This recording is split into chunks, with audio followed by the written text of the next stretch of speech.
હું તમને 3 કે 4 ચીજ કહું છું એકદમ શોર્ટમાં. સાધક બનવા માટે નંબર 1 અર્જન્ટશીલ બનો. સમજો છો? અર્જન્ટશીલ એટલે first find out what is important in life now. હવે તો બધું શુભ ક્રિયા અનુષ્ઠાનો બધું જ પૂરું થઈ ગયું. હવે આખું આ યરનું સ્કેડ્યુલ તમારે ગોઠવવાનું છે. તો first find out what is important to you and make that urgent. Find out what is important, make it urgent. અર્જન્ટશીલ બનો, એકદમ અર્જન્ટશીલ. આમ વોશરૂમ જવા માટે જે અર્જન્સી હોય એવી રીતે બધી ચીજની અર્જન્સી મને જોઈશે. મારું આજે બધું ગોઠવાઈ ગયું, આ વીક હું આ કરીશ, આ વીક આ કરીશ, બધું ગોઠવાઈ ગયું. એક દિવસ જે ફ્રી બપોરના રવિવારે બપોરના ફ્રી મેળ્યું બધું સેટ થયું કે આટલી આ લેવલ. સી ના whatever your level is, either તમારા જે ડિસિપ્લિનના ઠેકાણા ન હોય તો તમે ડિસિપ્લિનનું કંઈ ગોઠવો. પણ that is a very low level of spirituality. Discipline તો should come within 15 days of guru satsamagam, not મોર. તમે એ પાર કરી દીધું હોય means now nityakram is not hassle for you, ધ્યાન સ્વાધ્યાય મૌન વગેરે વગેરે. તો સેકન્ડ લેવલ પર સદગુણોની સ્થિરતા, સદગુણો ઉત્પન્ન કરવાનું અર્જન્ટશીલ બનાવો. અને એ બી જો તમે કરી શક્યા હોય તો એની કન્ટિન્યુટી માટે, એટલે જેને કહેવાય સમાધિ, કે least effort and it continues, એવી સ્થિતિ બનાવો. જેટલી વધારે તમે સક્સેસફુલ થયા હોય it's not important for me, પણ કેટલી મહેનત કરીને સક્સેસફુલ થયા એટલા તમે વીક છો. હું તમને પુરુષાર્થી નહીં કહું, હું તમને વીક કહીશ.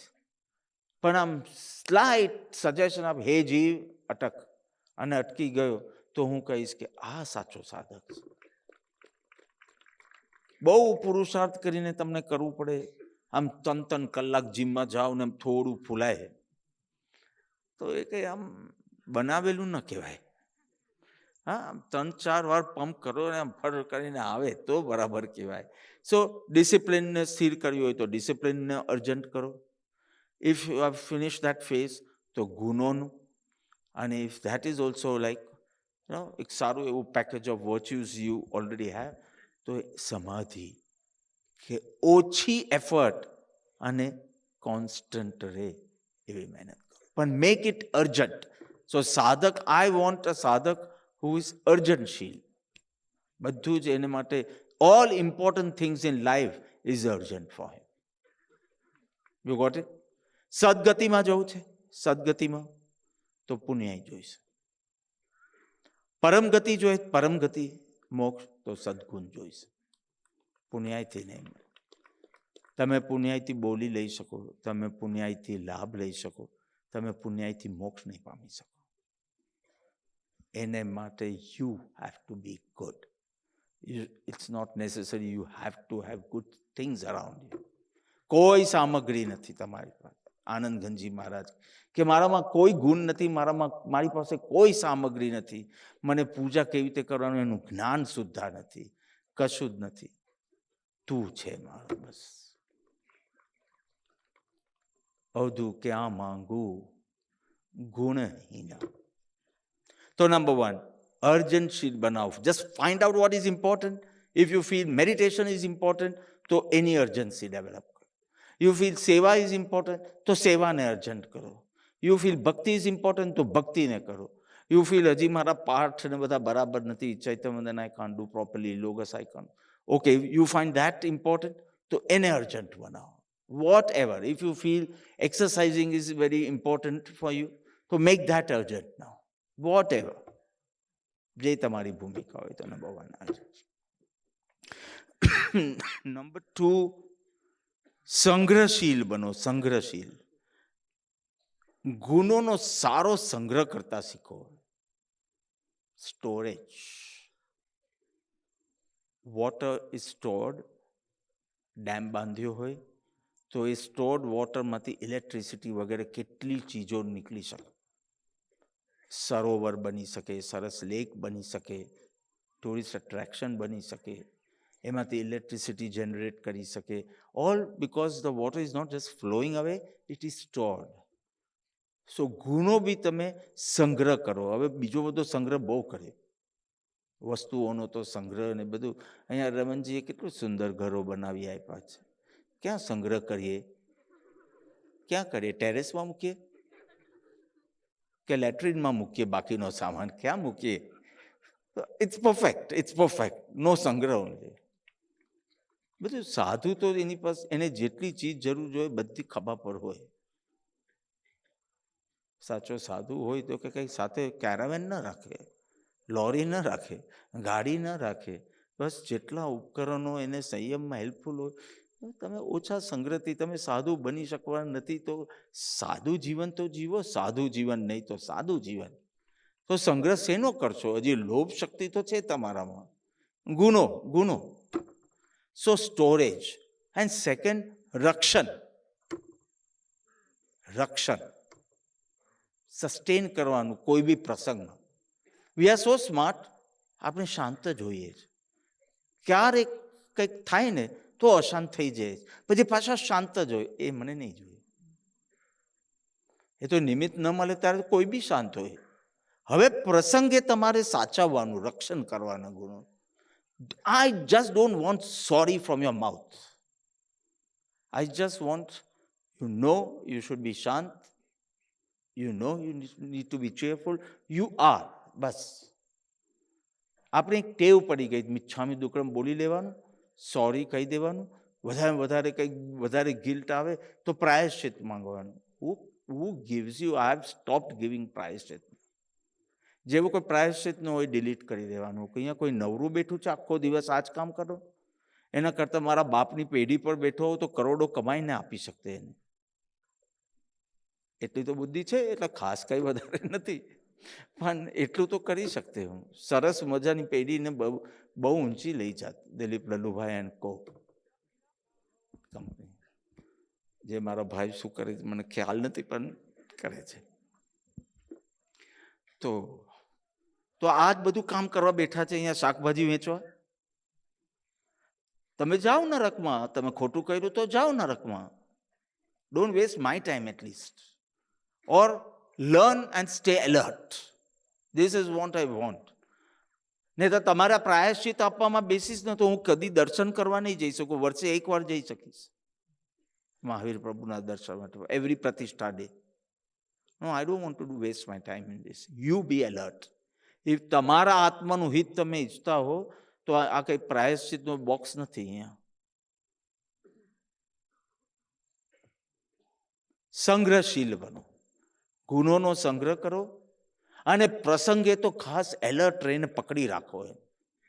Just don't go for sorry. પ્રાયશ્ચિત, અવેરનેસ. કેટલો ઢચ્ચો અહીંયા ભરીને, કેટલું બેગેજ રાખે. 5 વર્ષ પહેલા કોઈ ક્લેશ થયો હોય એ હજી તમારા સપનામાં પણ આવે તો તમે કેટલા હલકા છો, કેટલા હલકા છો.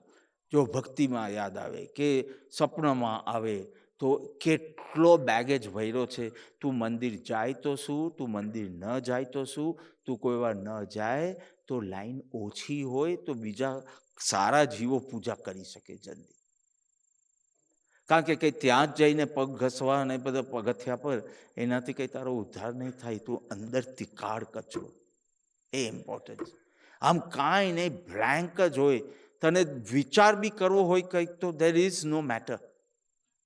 હમણાં મને ઊંઘ નથી આવતી. આખી બપોર બી મને એમ થાય કે અડધો કલાક આરામ કરી લો, કલાક નો સ્લીપ. રાતના 2-3 વાગ્યા. And there is no work. Tension તો કંઈ છે જ નહીં. હવે તો મારો મોત્સવ થઈ ગયો હશે એનું ટેન્શન. તો નો ટેન્શન, નથિંગ.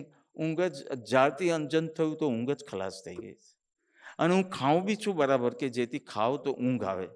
આજે 2 રોટલી પણ મેં ખાધી. તો સંગ્રહ, અર્જનશીલ, સંગ્રહશીલ. ત્રીજું, મારા ભગવાનના નામ ઉપરથી વર્ધનશીલ. વર્ધન, સરસ તમારા ગુનો આવી ગયા એનાથી સંતુષ્ટ ન થાવ. ઇટ હેઝ ટુ વર્ધમાન, વધવા જોઈએ, in intensity, in duration, in frequency. બધી ચીજમાં એ ગુણોની વૃદ્ધિ થવી જોઈએ. વર્ધનશીલ બનો. જસ્ટ ડોન્ટ સે કે હા આપણાથી તો આટલું થાય છે, આપણે તો પ્રેમ કરુણા વગેરે નહીં, વધારે ને વધારે. પેલો સંગ્રહ કર્યો તો, પણ તમે આ કોઈ બી વેપારીને પૂછો સંગ્રહમાં ઇન્ટરેસ્ટ નથી, એ લોકોને વૃદ્ધિ પણ જોઈએ. મારી પાસે 10 કરોડ છે અને બસ હું હવે સાચવી રાખીશ, આ વાણીઓ ન કહેવાય. કાં તો સાધક કાં તો ડફોલ. કાં તો સાધક છે કે એને વૃદ્ધિમાં ઇન્ટરેસ્ટ નથી, અને કાં તો એનામાં આવડત નથી. બાકી વર્ધમાન, વધવું જોઈએ, વર્ધનશીલ બનો. થોડો થોડો ઇન્દ્રિય નિગ્રહ વગેરે વધારો, રિસ્ટ્રેન્સ ઓફ સેન્સ ઓર્ગન્સ. આપણી કેટલો ઇતિહાસ, કંઈક મુનિ હોય, નંદીશેન મુનિ, પણ જરાક ઇન્દ્રિય સંયમ ચૂક્યા તો વેશ્યા પર મોહિત થઈ ગયા. કોઈ સામાન્ય સંસારી જીવને ન થાય એવી પરિણતિ એક મુનિને બી થઈ ગઈ, જેમને ભગવાન મહાવીર પાસે દીક્ષા લીધી. ભગવાન મહાવીર પાસે દીક્ષા લીધી. 12 વર્ષ સુધી ઉદય પૂરો ન થાય, 12 years. એક ઇન્દ્રિય નિગ્રહ આમ જોવાને બદલે કોઈ ડાન્સ વાન્સ ચાલતો હશે, આમ જોયું હશે, પતી. તમે દરવાજો ખુલ્લો રાખો તો ધૂળ બી આવશે, તમે દરવાજો ખુલ્લો રાખો તો જાનવરો બી આવી જશે અંદર. તમે દરવાજો ખુલ્લો રાખશો તો કોઈ પણ પૂર્વ સંસ્કાર ખેંચીને લઈ જશે. થોડું થોડું વર્ધનશીલ બનવું. ટાઈમ નથી એટલે પૂરું કરું છું. અને લાસ્ટ, ઉપકારશીલ પણ બનતા જાઓ. Because in this whole process of introspection and correction and all, you will be so self-focused, which is good. પણ મારા ભગવાન કહે છે કે નહીં, સેલ્ફ ફોકસ તો આ તો સેલ્ફ સ્ટડી તો કરવાની, સ્વાધ્યાય, ધ્યાન. But that does not mean, not at the cost of your maitri and karuna and pramod, where you don't have the shakti to appreciate, anumodna, where you don't have that friendliness, where you don't have compassion. એવી અંતર્મુક્તા પણ જોઈતી નથી મને.